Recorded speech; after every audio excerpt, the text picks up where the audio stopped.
You're listening to the Dueling Pistols podcast, where we read and discuss the stories of our past and explore some of the most wild adventures from modern history. No, bro. George Washington said, stay strapped or get clapped, and I'm all about that. I ain't, Floyd had split his surveying party into 3 groups. Bro, you never split up. Never split up. You seen Scooby-Doo? Nothing good happens when the group splits. As they tried to drag the canoe to the shore, Fanny Calloway beat him over the head with the paddle until it broke. Good job, Fanny. When the man in front goes down, pick up his rifle and shoot. I hate this guy. Yeah? I hate this guy. I want him dead. I want him to die, and die a somewhat miserable death. We ain't like the British. We dissed everything, including the accent. One of the Shawnees killed that day was the son of the man who would become Boone's captor and adoptive father. Wow. Bro, this is like a freaking soap opera. That is ridiculous. Does he have an evil twin that's going to pop out sometime too? Triggered by Black Flag. All right, welcome back to the show. I am your host, Brian Call, and I'm joined today by my brother, Brent Call. How are you, Brent? I'm well, thank you. Right on. So today we're getting right back into the book.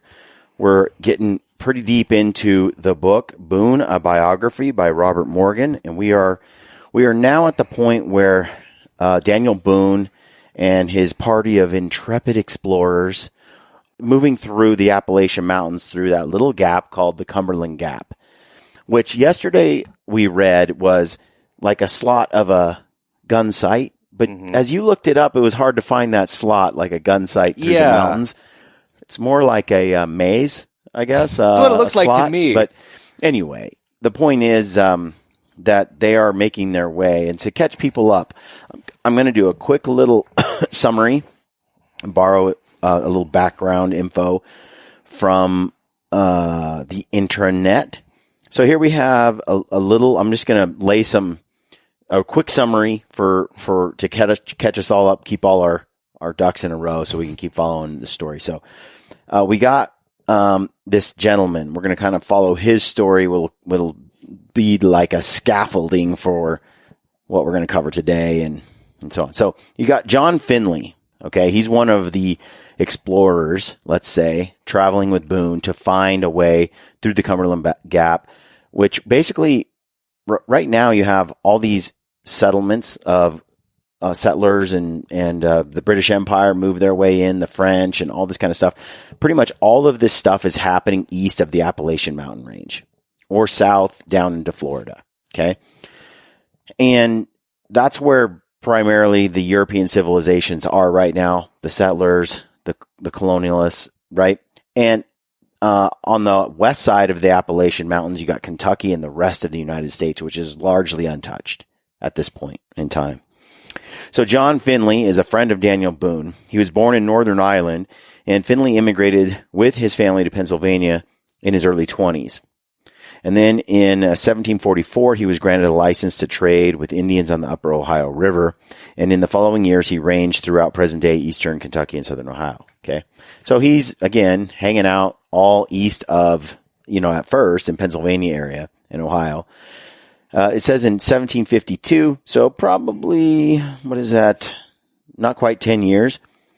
After coming to America, Finley was taken captive by Shawnee Indians near the falls of the Ohio. Can you imagine the culture shock from Ireland to captured by Indians in America? Like, talk about exotic Not living. just that, but I assume he's of Quakerish stock, hung out with a bunch of those people. I don't know. He's Irish, so... Did he bring along some fire whiskey with him? He's probably an alcoholic. No offense, but let's just keep it real. Have you seen the chart where they show Ireland and like they were coming up with all these inventions and blah blah blah, then they invent whiskey and then it just stops. Like all inventions and it like for like hundreds of years, then just boom, No, I haven't dead. seen it. It's I'll tell you, hilarious. the Irish are some of the wittiest, funniest, dark-minded human beings on the planet Earth. And they can be dour at times, but real. They're very, they're just the greatest. And so anyway, it says he was taken to the Indian villages in the Kentucky lowlands, where he was one of the first non-Indians to see the fertile forests and prairies that later became known as the bluegrass country. Finley soon learned from other traders that the region was readily accessible from north. So he found the Cumberland Gap, or he thought he knew of where the Cumberland Gap was through his journeys. Within a short time, the Shawnee released Finley, and he made his way back to the settlements on the Pennsylvania frontier. So they captured him, kept him for a while, went places with him. He figured out from them kind of where he was at, got a lay of the land. Although there was a growing demand for new lands to settle, his reports of the bluegrass country were not followed up due to the outbreak of the French and Indian War in 1754. Gotcha. So, he got back around 1753, 1752 when he was captured shortly after that. So within a year to 2 years of being back, he had the French and Indian War. And that is where he met Daniel Boone. So Daniel Boone got sucked into it as well. And remember General Braddock, Edward Braddock? Because Finley served as a wagon driver, and so did Boone. They were both teamsters. So they were wagon drivers, and Boone was also a blacksmith. I mean, Boone can make guns, work with metal, and all that kind of stuff. He's pretty skilled at if I can make my own knife, I don't mind if the Indians rip me off that badly. It's like, I'll Perhaps, make another I guess. one, But it says that in that conflict, Finley served as the wagon driver like Boone. And Edward Braddock, remember how he went in there all cocky because he was going to get the French. The English general? Yeah, because he was going to get the French, kick their butts. And like they normally do. Yeah, and he said he was going to just roll in, and he didn't need to worry about the Indians, too, because they were savages. And then they got routed by the Indians, and Boone took off running. He showed up, and there was trees in America. They didn't know how to fight amongst them. Like, right. Bro, they got their butts kicked. They escaped. Is there anything more satisfying than watching a movie of historical events and watching the pompous British guy get kicked in the butt? There's nothing more satisfying. It's true. It's too true. Oh, it's my favorite trope. And I like the Brits, I got family that are British people, but and I love them. At the same time, you're just like, but a cocky, arrogant, elitist Brit, you just love to see him get anyone in a down red coat, by the anyone pretentious, I suppose. But it says in general, so they run away and they escape. So in that campaign, that's when Finley befriended Daniel Boone and they became friends. Okay. After the war ended in 1763, basically 13 years later or something like that, Finley meets up with Boone. It says that Boone and Finley in 1769, which is exactly the point we're at in the book now, 1768, the fall of 1768, which quickly turned into the winter of 69, that is when they're going through the Cumberland Gap, and now they're into Kentucky. Okay? So 1769, that's where we're at in the book to catch you all up. So those are some dates. The French and Indian Wars kind of subsided. Right now, you got the settlers. Now they're getting ready to go explore the West, basically. And basically, Boone and Finley just hung out a lot in 68 and 69. And they're like, dude, like, this reminds me of me hanging out with Anthony or Lampers. We get together for too long and we're planning some trip to the middle of nowhere to explore some new place and some hunt we're going to do that we've never done before. From Canada to Alaska to New Zealand to Mexico to wherever to the United States to different wildernesses. It's like, oh, hey, have you ever been here? And you just start talking. And within a year and a half of planning, you're like, we got to do this. And you got the horses ready. You got the pack animals loaded. You got the tools, the equipment, all that stuff. And boom, they're taking off. So 1769, they are on their way through the gap. Okay. So a little side note.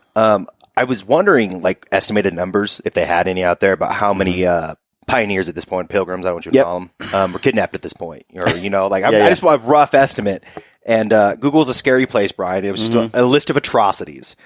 But it listed the top 10 worst Native Americans and stuff to be captured by, which I think is an awesome list that someone put together. Yes. But it looks like the Shawnee, they're fierce warriors. You don't cross them. But, as far as being captured by them, torture was not their go-to. No, the Comanche were scary. The Comanche, bro, hot coals and I was like, whoa, bro. No thanks. Like, don't get caught by the Comanche. No, there's a few others. Look, I read a book which we should dive into on this podcast in some future date, and it was like Kidnapped or something, and it's just all the documented Indian kidnappings of white people. I thought that was Liam Neeson's book.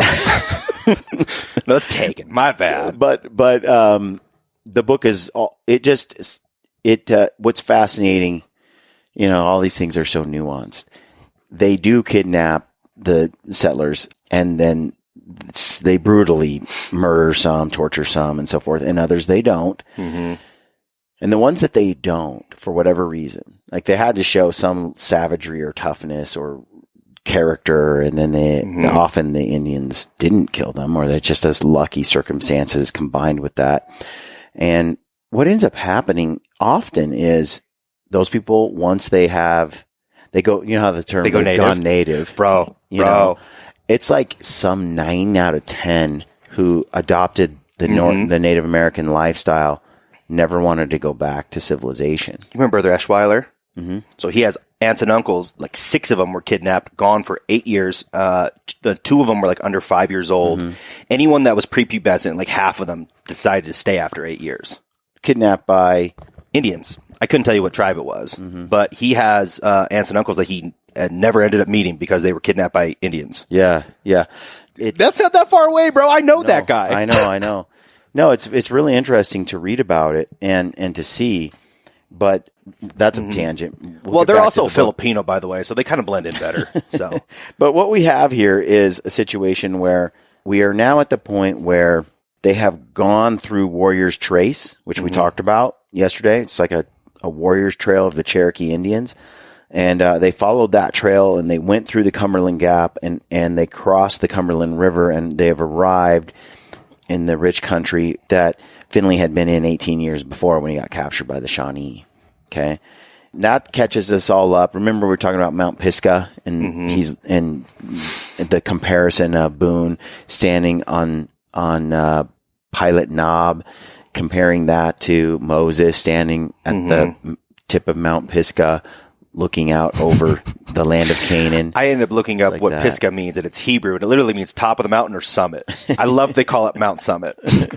Yeah, so getting into the book, we'll get right back into it here. So Finley is on this expedition along with John Stewart, which is Daniel Boone's brother-in-law. While Stewart and the others continued to build shelters at Station Camp, Boone and Finley began to explore the country to the north. Poor guys. Farming and building to be done, and Boone, I'm going to go camping, guys. Yeah. So Boone and Finley, they take off, right? They're going to go and try to see what's around, scout, make sure they're not getting ambushed by Indians, the whole thing. They followed the warrior's path to Finley's old camp on the stream that would be named Lulbegrud Creek. That's a bad name. Lulbegrud? It's a tributary Irish of the Red River, and found the remains of his stay there. So his old camp is still there, Finley's old camp. Cool. So now they're still trotting on familiar ground a little bit, because Finley's been there. On the 7th day of June following, we found ourselves on Red River, where John Finley had formerly been trading with the Indians, and from the top of an eminence saw with pleasure the beautiful level of Kentucky. It was the site of Finley's former camp that proved conclusively that Boone and his party had reached Kentucky. Boone and Finley had found the site that the Shawnees had called Blue Lick Town, but the Shawnees were gone and their huts buried and their huts burned. Much of Boone's history and Kentucky's would be connected to a place farther north on the Licking River called the Lower Blue Licks. The licks were, I believe, mineral deposits. That would make sense, yeah. I think. We'll get there when we get there. There was another blue that caught the explorers' attention, the grass that covered so much of the meadowlands of the region called ever after the bluegrass. Bluegrass would come to be understood as music, no, just kidding, as almost synonymous with central Kentucky and Kentucky culture. There has been a good deal of discussion about what is actually meant by the term bluegrass. Some have suggested the bluegrass is of European origin, brought by early traders in the hay they packed their trade goods in. Scattered in their camps, the seeds swept over Kentucky, filling an ecological gap, and became a prominent feature of the region. Most botanists agree that bluegrass is Poa pratensis, which seems to have originated in Pennsylvania though it could have been brought there from Europe in the 17th century. Some say bluegrass came from England, where it was called smooth meadow grass. What seems certain is that the grasslands of Kentucky were covered with this and similar grasses by the time Boone and Finley were gazing on the rolling hills and gentle valleys in 1769. Though we have no proof, it seems likely that such extensive growth had taken much longer than 17 years, perhaps centuries, to spread so thoroughly. The region's limestone soil on which the grass thrives lies on the formation geologists call the Cincinnati Arch, said to be the oldest soil in North America. How's it the oldest soil? It's the soil above ground. Oh, gotcha. That makes more sense. At some point. This bluegrass ain't very blue. I think from a distance up on a mountain, it's probably super blue, but close up it just is green. But I bet you, when you look at bluegrass from a distance, it's not green. It's just not. According to the historian George W. Rank, the term bluegrass is an abbreviation of blue limestone grass. Sounds like there's a few different people with different opinions on this, but I could not get a definitive answer on this. I tried to look it up because some people said that it came from Asia and Europe, like we said. But some people said that they think that it might have already been here, just not as widely spread. Whatever its origins, the sweeping savannas of lush, shining grass were a sight to behold. It is a wonderful paradox of our language that bluegrass music refers to music of the mountains in the backcountry, where the bluegrass region is the aristocratic racehorse breeding area of central Kentucky. Really? Interesting. Some historians have suggested that fires set by Shawnees and Iroquois in hunting to drive game were the source of the open meadows and savannas of the bluegrass region. Certainly, the Iroquois had cleared the region in more senses than one. A later historian and archaeologist, Nancy O'Malley, would describe the region. The realized niche of the inner bluegrass was an uncommonly rich one, being well wooded but with occasional openings that were amenable to clearing. Its soils were generally rich and deep, and its rolling topography was more erosion resistant than many other areas. Other environmental realities included a sometimes uncertain surface flowing water supply, ameliorated by the presence of numerous permanent springs. Recently, ecologists studying the records have decided that the central region of Kentucky had more forests than it did meadows, though some of the more fertile areas had curiously open woodland or savanna with large cane brakes on uplands and stretches of grassland that might be called prairie. The botanist Short in 1828 said that large sections of central Kentucky were covered with orchards of pawpaws. What's a pawpaw? Is it P-A-W? Mm-hmm. Oh. It's a berry bush. Ew, I ain't eating that. It's interesting. We'll get, because you got this is an American soil. fruit. How have we never heard of this? I mean, I've heard the pawpaw. Yeah, but I've never seen it before. We might as well live in a different world when you compare the West to the East. Yeah. There has been little disagreement about the fertility of the ground in this section of Kentucky. Every early traveler noted the richness of the limestone soil. Some said there was no leaves under the trees because the ground was so rich the fallen leaves rotted before winter was over. Cane brakes are basically gone. No. Those plants, we used to have these bamboo-like plants all over North America. Yep. It looks like they burned them for cattle purposes and just wiped it out. It's interesting because the cane brakes are basically a central picture. What the book sort of describes it as is almost like a cornfield, right? Like once you jump into the cane brake, like good luck finding a dude in there. Mm-hmm. It's like it's a bamboo foot-looking forest, dude. Like it's flat and goes on forever and is thick. So that's where a lot of people would go. And like Boone escapes into the cane brakes constantly from Indians. He also camps in the middle of those things, so you can't find him. I mean, you just walk into a dense like cane jumping brake, into a thicket, and then you just walk in the middle of it 300 yards, and you just clear out a little circle, and you have a private little camp right there that no one's ever going to find unless they walk right on. That's a wall. Holy That's moly, a wall. that's a cane brake? So cane brakes get up to 24 feet tall, it says. That is a Wow. Yeah, that is a wall, bro. That is a legit wall. Like, how do you get through that? Yeah, you're just going to chop a little trail maybe, but you can see how if you jump in there, it's like good luck catching a guy. Yeah, for those that are listening, if you hop on YouTube, I throw pictures up all the time. So yeah, you can watch the video version of this ridiculous. podcast, and Brent will throw up some photos and stuff onto the video. So yeah, that's wild, dude. He's on a horse. For those that are listening, dude is on a horse in front of a cane brake, on horseback. It's black and white, and that horse has got to be a fifth. I mean, him on top of the horse, above his head. He's probably 8 feet off the ground or something right there. And that cane brake is like 4 times taller, 5 times taller than him. It's got to be at least 20 feet tall and dense.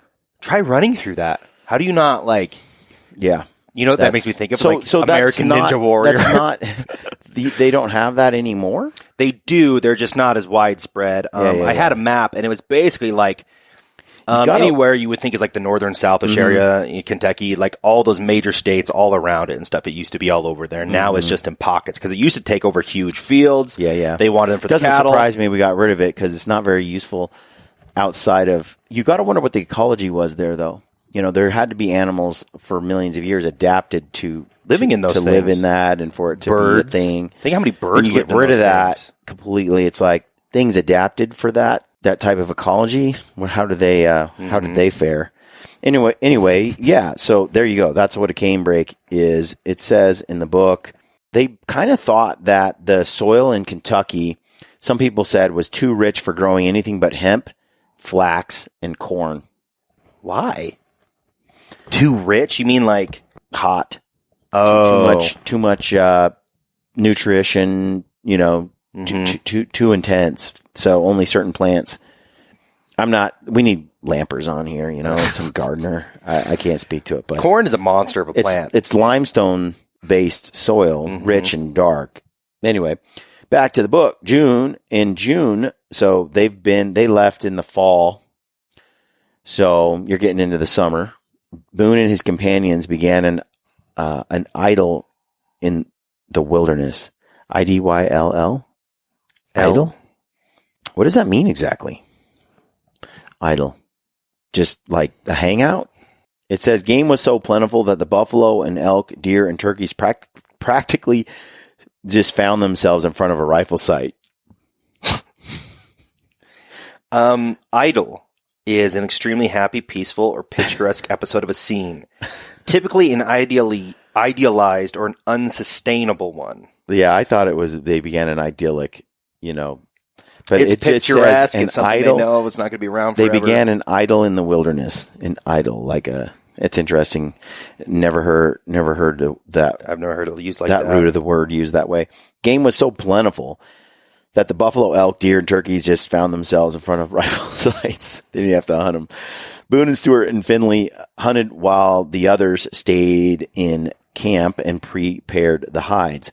To be worth a buckskin had to be shaved and the rough outer skin scraped away. According to Draper, the skin was thoroughly rubbed across a staking board until rendered quite soft and pliant, thus stripping it of all unnecessary weight and fitting it for packing more compactly. Boone also took the opportunity to go farther afield in his explorations. It was during the summer and fall that Boone began to learn Kentucky. It is likely no other white man ever knew the whole of the pristine Great Meadow so intimately and completely. At this time, he ranged as far west as the falls of the Ohio, where Fort Nelson and then Louisville would later be built. He hunted north of the Blue Licks to the Ohio and followed the river with the French explorer La Salle, and he called La Belle. Okay, he followed some rivers and he explored this valley. Good for him. It says he found dozens of salt springs and licks and the oil springs. He found 1,000 bold springs where water issued blinking into the light from under the roots of tulip poplar or dogwood. This is like hunting ground, like the Garden of Eden of all hunting grounds. Just ripe with animal life and the country just rich and thriving. Boone found the mouths of caves in the limestone where cool air breathed out in summer and cooler air was pulled inside in winter. Nice. It's like nature provides. He saw ebbing and flowing springs that gushed and then slowed to a trickle at the catchment inside the rock filled and then was siphoned empty again. He was on a mission, wrote Gilmore Simms. The spiritual sense was strong in him. He felt the union between his inner self and the nature of the visible world and yearned for their intimate communion. His thoughts and feelings were those of a great discoverer. The first exploration of Kentucky caused writers of the 19th century such as C.W. Weber to dip their pens into purple ink. Here, the mother that had worshipped had put on her beautiful garments at last and revealed herself to him as God had caused her to be. Here he would realize the joy of worship, the soft terror of an overcoming awe, and transported cry aloud in wonder. These early writers, dude, even James Fenimore Cooper, if you read The Last of the Mohicans, it's a slog.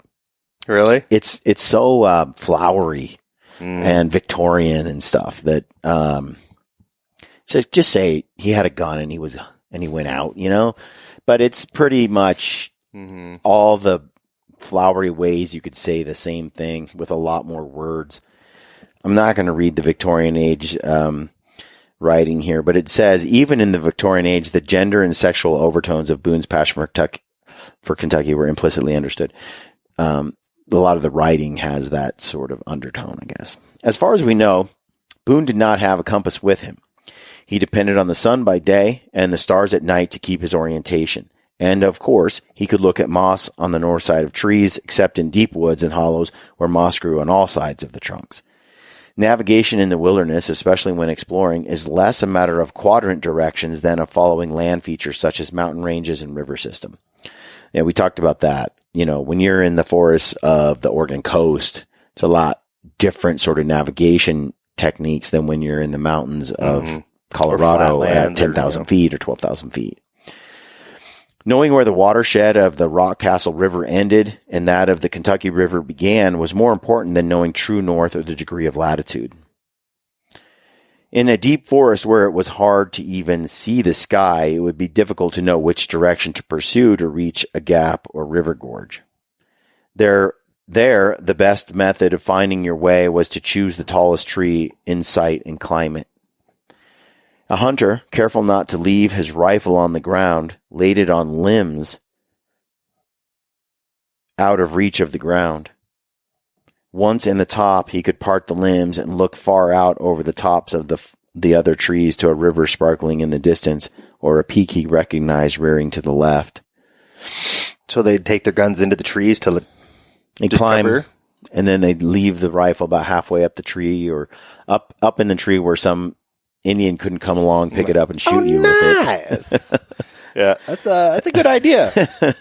And I suppose if some grizz or something else came waltzing up, you know, you had your gun with you. It wasn't on the ground 20 feet away. I don't want to run to a grizzly now with a really big gun, let alone a musket or something. That's terrifying. It says, though honeybees had not reached the Kentucky wilderness in 1769. Did you know that? No. That's something to think about. What's the origin of honeybees? Because they pollinate all kinds of stuff. Mm-hmm. It says, though honeybees had not reached the Kentucky wilderness in 1769, the most common milk in the region was what, Brent? Milk? Mm-hmm. Mm-hmm. I'm assuming it's not going to be cattle and it's not going to be goats. I have no... Buffalo? Yes. So they would kill a buffalo and get some milk? The most common milk in the region was buffalo milk. The place was, in a metaphorical sense, a land flowing with milk and honey. They ain't milking no buffalo. The buffalo fed on clover and wild pea vines and shoots of young cane, and bears fed on grubs and acorns and a dozen kinds of berries. Fox grapes ripened on the creek banks after the first frost. Though Boone and his companions were primarily collecting deer hides, they also killed elk and buffalo from time to time. So buckskins are better than elk skins? Yes. Weren't elk skins usually used for teepees? No, buffalo. here I'll finish reading it. They were mostly collecting deer hides, but they also killed elk and a buffalo from time to time. Elk hides were cut up to use as harness and straps, for horses and for more like a rope, right? Did you think they have that vastly different skin, or? Oh yeah, and bear and buffalo skins were used for bedding, so they kept the fur on. Yeah, bro, sleeping on this thing, dude, Yeah. melt. Yeah, but elk, the fur's not that good, but the hide is thick enough that you can use it for reins and for leather straps. I gotcha. So it's harnesses. a thicker leather, probably more closer to the thick like a cow would be. Yeah, it was an extended frolic every day, presenting new vistas, a wonderful summer that stretched into fall, and a wonderful Indian summer. Among the wonders was the fact that it was an Indian summer in which they saw no Indians, although called that because it was the season when Indians were most likely to be on the warpath. That's funny. For convenience and safety, Boone and his party had made several smaller camps in a large semicircle around their base at Station Camp. That way, the hides and furs were cached at different locations. If Indians attacked one camp and took the furs, they might miss the others, and the men could slip away into the forest. However, the bulk of their equipment and supplies, as well as hides and furs, was kept at the Station Camp, hub of their operations. On December 22nd, a bright, beautiful day, Boone and Stewart were roaming the woods with their rifles, so they'd been there a year, little over a year, relishing the bounty around them when a party of Shawnees appeared. They came out of a canebrake and took the hunters prisoner. Those Ambushed. cane breaks, man. Two-edged sword. In Filson's account of 1784, Boone says, "In the decline of the day, near Kentucky River, as we ascended the brow of a small hill, a number of Indians rushed out of a thick canebrake upon us and made us prisoners. The time of our sorrow was now arrived, and the scene fully opened. The Indians plundered us of what we had. Surprised and outnumbered, Boone and Stewart had no choice but to surrender. The Shawnees, returning from a hunt on the Green River to their villages north of the Ohio, probably as surprised by the encounter as Boone and Stewart, ordered the hunters to show them their camp. Boone tended to display a remarkably cool head in emergencies. As the Shawnees threatened him with their tomahawks, he cheerfully agreed to show them one of the outlying camps. As they approached the camp, Boone took care to make enough noise so that his companions working there would be warned. The men who were in the camp got the warning and slipped away unnoticed by the Shawnees. Good man. Boone calculated that the men who had fled would warn the others and that they would quickly hide the accumulated pelts and hides and the valuable supplies at the base camp in the woods. To give them time, he led the Shawnees to each of the outlying camps one by one. All guns and powder and lead, traps and precious salt were confiscated along the way. When he finally had no choice but to lead his captors to the main camp, Boone was astonished to find that the other men had simply fled into the woods, leaving the great hoard of furs and hides, supplies and horses in plain sight. His stalling for time had been wasted. I'd be mad. Well, you don't really know what these Indians are going to do or how many there are, live to fight another day. I mean, Boone obviously kept his cool, but it says the Shawnees, led by a chief who called himself Captain Will Emery. Indian chiefs often took English names and the title of captain. Loaded a fortune in hides and furs on the hunter's own pack horses. Shawnees had only a few horses then. Captain Will apparently had no interest in harming Boone and Stewart. The Shawnees took all they had and gave them in return a small supply of powder and lead and a cheap musket. One of those Indian trades. Mm-hmm. But Captain Will warned Boone before he left to go home and not to return to Kentucky. For this is Indians' hunting ground, and all the animals, skins, and furs are ours. And if you are so foolish as to venture here again, you may be sure the wasps and yellow jackets will sting you severely. Sting you severely. Captain Will probably thought he was being correct, even generous, to the trespassers and poachers from North Carolina. By his code, he was treating Boone and Stewart with respect. Boone took it all with apparent good cheer and shook hands with his captors. By the time Boone and Stewart encountered Will Emery and his band of Shawnees that December day in 1769, the Shawnees were a scattered people, living in small contingents and mingling with other Indian groups in Alabama, Georgia, the Carolinas, and Pennsylvania. Stephen Aaron tells us, as many as 200 had lived in the village of Esquipacathiki. In 1736. But that village had been abandoned by 1769, about 40 years later. Many Shawnees lived in what would become Ohio on the Scioto and Little Miami rivers. Little Miami. War, disease, internal conflicts, displacement, all these things had already diminished the Shawnee population by the time they returned to their old homeland in Ohio. They spoke, there's such a mixture that in these villages with the Shawnee, they actually spoke 3 different languages. Yeah, kind of makes me feel dumb. I feel like I've tried to learn some languages. I learned Japanese. I was there for 2 years. That helps. I feel like if I moved to a country, I'd be able to learn the language better. For sure. But becoming bilingual is just work.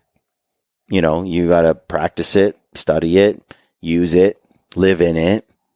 A year, 2 years. I mean, I mastered the language pretty well, the speaking portion of Japanese, within a year and a half.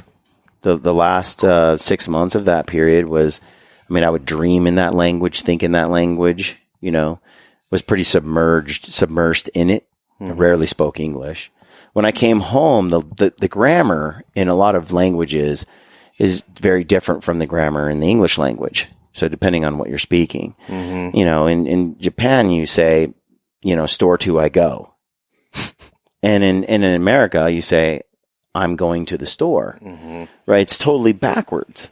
And you sound stupid in Japan. If you say, I'm going to the store, you're supposed to say store to I go or store to go I, and so, it just feels awful when you say, I'm trying to my brain doesn't like it.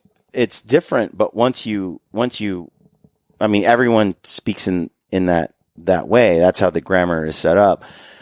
And once you learn to communicate that way, I would say the grammar was some of the hardest parts of learning Japanese, and probably for other languages are more akin to ours. And I think it's easier, but then you have gender languages, those love languages, like I suppose Spanish and French and stuff like that, where, they're depending on male or female, how you speak, you add to each word. And, every language has its thing and its challenges, but yeah, I think if you are raised where you hear both all the time and you have multiple people that speak it when you're little to when you're big, you just kind of pick it up, and, it's more natural. I would find this very I think hard Americans, to learn. I'll say United States folks are woefully not adept at more than one language, their own, whereas other nations, very common for people to speak multiple languages. It's not, we're just, pretty ethnocentric here. A little bit, but being a member of the LDS Church and being a missionary and seeing the numbers of, young men that go and serve a mission and preach, the Bible and stuff in foreign countries. It's amazing how quickly you can learn foreign language. Really can. My question is, though, at this time, none of the Indians have a written language. It's all verbal at this point. Well, who was it? We talked about it in a previous podcast. Was it the Iroquois or the Shawnee or somebody made an alphabet and actually made it into a phonetic written? Yeah, he had to come up with how to write out the vowels. And once they figured, the syllabi, that's what it is. Not a syllabus, a syllabi. So it's a collection of all the syllables. Once they had that, they could actually write it out and stuff like that. So at this point, these guys are all learning this just by these guys talking and explaining them what these are. They have no notes to look over or remember. They just have to listen and get it. Yeah. And think of it this way too. We have a heavy reliance on our devices. So memorization, I don't know if we have that skill as mastered as much as people in the past. I remember having a couple of professors in college and even junior high They had all 50 states memorized, the capitals. I used to know like presidents. 50 phone numbers. I mean, it's just like they could memorize stuff like instantly. Like, yeah, phone numbers. When I was a kid, that's all we had. And I just knew everybody's phone number by heart. There wasn't, wasn't hard. You just knew their number and you dialed it. That's for younger people of this generation. If they don't have a contact list and they click it, like memorizing 50 different phone numbers is unfathomable, but it just sort of happened. You just no one did even it. thought it. You just did it. You know, so that's cool though. I bet that's how it was. They just did it and it just happened. It's so different. Technology makes us more brilliant and less brilliant at the same time, you know. So anyway, it says that back to the book. It says that the Shawnees and other Indians were relatively tolerant of hunters of either race who were only killing for meat. Everyone had a right to eat, but hunters accumulating furs and deer hides to sell angered them. Indians had fought among themselves for over hunting rights so long, some had indeed come to call it the dark and bloody ground. The Reverend David McClure recorded an account of Indian hunters presenting their furs and meat to widows and the elderly. Hunters were honored for providing for their kin and for the aged who could no longer hunt themselves. Indian courtesy required that the first game killed on a hunt be presented to a hunting partner. Indians did not deplete the game at the rate white hunters did, not because they were less interested in demonstrating their mastery as hunters, but because of the ethic of killing only for need. Believing that it angered the spirits of animals to kill wantonly, Indian hunters restrained their killing, while white hunters were known to shoot large animals such as buffalo and elk for diversion or for target practice. Ooh, that's rough. It took several days for the Shawnees to loot and destroy all the group's hunting camps. And when they finally left for their towns north of the Ohio River, Finley and the others emerged from the forest. They were devastated by their losses and deeply shaken by the sudden appearance of and destruction wrought by the Shawnees. Finley, Mooney, Holder, and Cooley said they had had enough of Kentucky. They were going back to North Carolina. Those guys got good last names. But Boone was determined to retrieve some of the wealth that had been taken from them. I'm going to get mine. At the very least, they might steal back some of the horses. Otherwise, they would have to walk back to North Carolina. See, that makes sense. I can get behind little horse thieving. With horses, they could return to the Yadkin for necessary supplies. So they can come right back? The guys know you're there, bro. Find a new spot. Dude, this is the balls on this guy. It says Boone and Stewart, which was his brother-in-law, who he has claimed is like a stud, badass, most reliable, excellent with a gun, resourceful, like, you know, Stewart is just as badass, it sounds, as Boone is, right in the ballpark. Like, Boone had tremendous respect for his brother-in-law. He was out there for a year with the dude. He can't be a slouch. It says that Boone and Stewart started out after the Shawnees and caught up with them in a few days. And what, Brian? I mean, think about this. Like, you know, Captain Emery of Which he's the got some Indian names. chief, you know, just let you get away and said, don't ever come back, or the wasps, what with the wasps and hornets will sting you or something. Like, his warning was like, don't ever come back. We're not killing you now, but we will later. So don't ever come back. And by the way, we're taking everything you have, and this is our land and our stuff. Then he lets them go. And Boone's like, all right, let's go steal it back. The thing is like, I have friends where that's what they would be like. And then I'd be like, bro, let's go. And they'd be like, but my stuff. They shook hands. Their stuff. It's their stuff now. They claimed it. It's theirs. Move on. They shook hands with him and were like, hey, bro. Little finger cross behind the back. Yeah, I've met those people too. It's crazy. It says, so they got caught up with him within a few days. I mean, also the chutzpah. I mean, there's some guts here. Chutzpah. We'll see how this turns out. Okay. This gets into a really interesting part of the story. The next part's unbelievable. It gets wild. It says they watched the Indian camp until the small hours of the night and then crept to the clearing. Okay. Where the horses were hobbled. And we're going to have to cover the rest of this on the next episode, which ought to be tomorrow. So, the next part is really cool. So we'll get into that on the next one. But this is the Daniel Boone. This is why he's kind of a legend. Mm-hmm. And every time I read this stuff, I think, well, first of all, the guts, the balls, the brazenness, but also the confidence and the willingness to risk your life. And there's some gamesmanship going on here between Boone and the Indians, as if they like... They're woodsmen's. It's a woodsman's game. It's like they like this competition. Mm-hmm. Oh, you stole from me? I'm going to steal from you. There's like this... Oh, these native people, they grow to love Boone. Yet this is the crap he pulls. You'd think they just kill him. I've got some friends who are just... They push buttons constantly, but their charisma is so high. Yeah. And you just can't help it. Like I've got friends who are kind of dickish, but they're so charismatic. People just let them get away with things. Well, people are, I mean, there is a degree of, sometimes it's manipulation, but sometimes it's just a genuine zest for life, I think.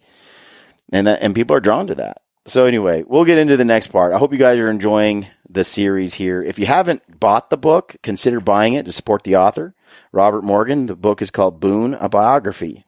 And we're skipping through parts of it. We're reading some of it, of course, but other parts we're just leaving behind, kind of cherry picking some of the parts that are interesting. But hope you're enjoying it. Thanks for supporting us. Don't forget to like and subscribe to our channels. Leave comments. We love to engage there. We'll read your comments. We try to read every single comment on the video version of the podcast, and leave us a review on every podcast channels. Yeah. Thank you for tuning in. We'll catch you next time. Hello, friends. I hope you're enjoying our new Dueling Pistols podcast. Remember, it's only here temporarily on the Gritty channel. Short time. If you want to subscribe to the main show, head on over to our YouTube channel, Dueling Pistols, and subscribe over there. And anywhere that you get your podcast, you can subscribe there. Thanks for supporting us. We're on all platforms. Yeah, we're out there. Find it over there. And tell a friend. Yeah. Tell a friend about our new show. Tell all your friends. Help us grow it bigger. We're just going to turn this to an ASMR. All right. Thanks, guys. Catch you on the next episode.